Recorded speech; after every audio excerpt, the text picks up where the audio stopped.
اعوذ باللہ من الشیطان الرجیم بسم اللہ الرحمن الرحیم الحمدللہ رب العالمین والصلاة والسلام علی محمد و اہل بیتہ الطیبین الطاہرین بسم اللہ الرحمن الرحیم ولو ان اہل القرى آمنوا واتقوا لفتحنا علیہم برکات من السماء والارض۔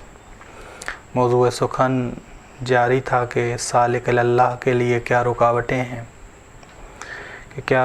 ہیں، جن رکاوٹوں کو وہ ہٹائے تاکہ سفر طے کر سکے۔ وہ موضوع ہمارا تمام ہوا، رکاوٹیں ہم نے بیان کر دیں۔ اب موضوع یہ ہے کہ سالک اللہ کے لیے کیا درجات ہیں، کیا زینے ہیں، کہ پہلا زینہ کیا ہے، کہ پہلا سفر کیا ہے، پہلا کام کیا کرے کہ اس کے سفر کا آغاز ہو۔ حکیم سبزواری فرماتے ہیں کہ سالک اللہ کے لیے پہلی شرط، سفر کی پہلی شرط توبہ ہے۔ سفر کی پہلی شرط توبہ ہے، کیونکہ انسان اگر توبہ کی فکر میں نہ ہو تو راہ کو طے نہیں کر سکتا، راہ مستقیم پر نہیں آ سکتا۔ اس کے بعد توبہ کے بعد ہے اخلاص ہے، انابہ ہے، صدق ہے، یہ ساری باریاں بعد میں آتی ہیں، یہ سارے زینے بعد میں آتے ہیں۔ واجب سے مستحب کی طرف حرکت نہیں کر سکتا انسان اگر توبہ نہ کرے۔ حرام اور مکروہ سے انسان اجتناب نہیں کر سکتا، پرہیز نہیں کر سکتا۔ اصلاً توبہ نہ کرنے والا سالک نہیں بن سکتا، سالک نہیں ہو سکتا۔ بس انسان کے عادل ہونے کے لیے پہلی ذمہ داری توبہ ہے۔ بس سالک اللہ کے درجات اور مراتب مختلف ہیں۔ یہ درجات مراتب انسان بلند کرتا جائے گا، بلند ہوتا جائے گا انسان اس مقام تک پہنچتا ہے کہ جہاں اس باغ میں پہنچتا ہے کہ جہاں ہر طرف خدا کی رحمت نظر آتی ہے اور انسان سب سے منقطع ہو جاتا ہے، منیب بن کے کمال انقطاع تک پہنچ جاتا ہے۔ بس توبہ انسان کا پہلا زینہ ہے، پہلی سیڑھی کا پہلا زینہ ہے، کہ جہاں ترقی کا پہلا زینہ ہے یا پہلا درجہ ہے۔ امام جعفر صادق علیہ السلام فرماتے ہیں کہ گناہ کا اثر یہ ہے کہ انسان عبادت سے محروم ہو جاتا ہے۔ کبھی انسان دن میں گناہ کرتا ہے، امام فرماتے ہیں کہ اس کے اثر کی وجہ سے انسان نماز شب سے محروم ہو جاتا ہے، شب زندہ داری سے محروم ہو جاتا ہے۔ گناہ نیکیوں کی نسبت اسی طرح ہے جیسے تیز چاقو گوشت کی نسبت، کہ تیز چاقو گوشت کے ٹکڑے ٹکڑے کر دیتا ہے، گناہ بھی اطاعت کے ٹکڑے ٹکڑے کر دیتا ہے، اور انسان کا قوی ایمان گناہ ضعیف کر دیتا ہے۔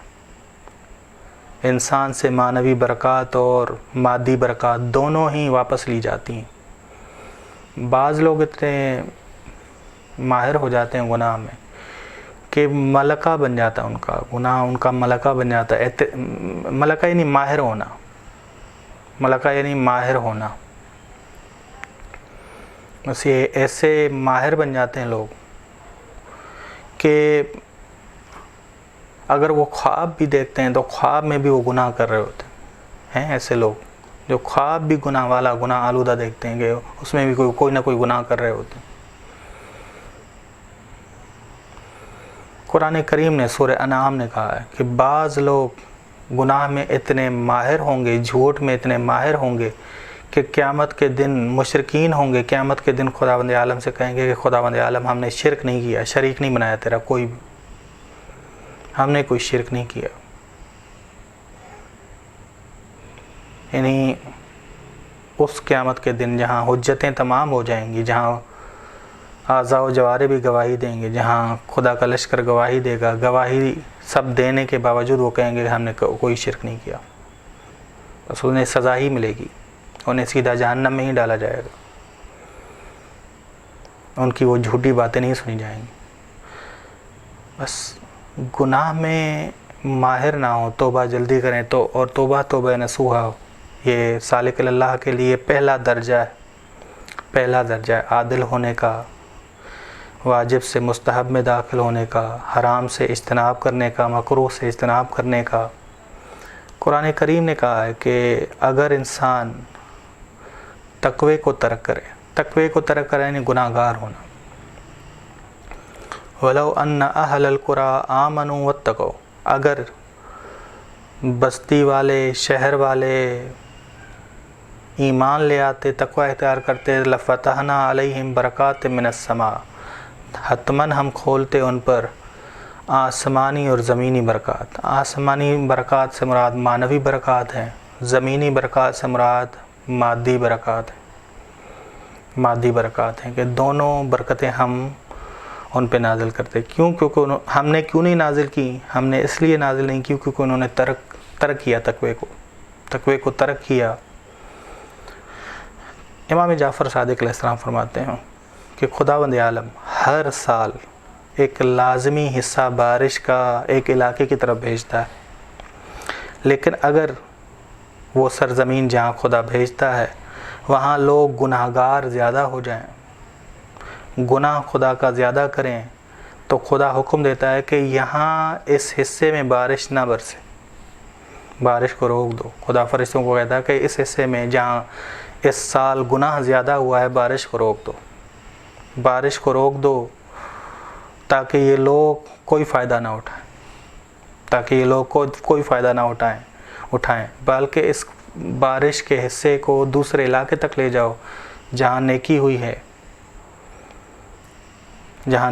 ہے تاکہ دوسرے لوگ فائدہ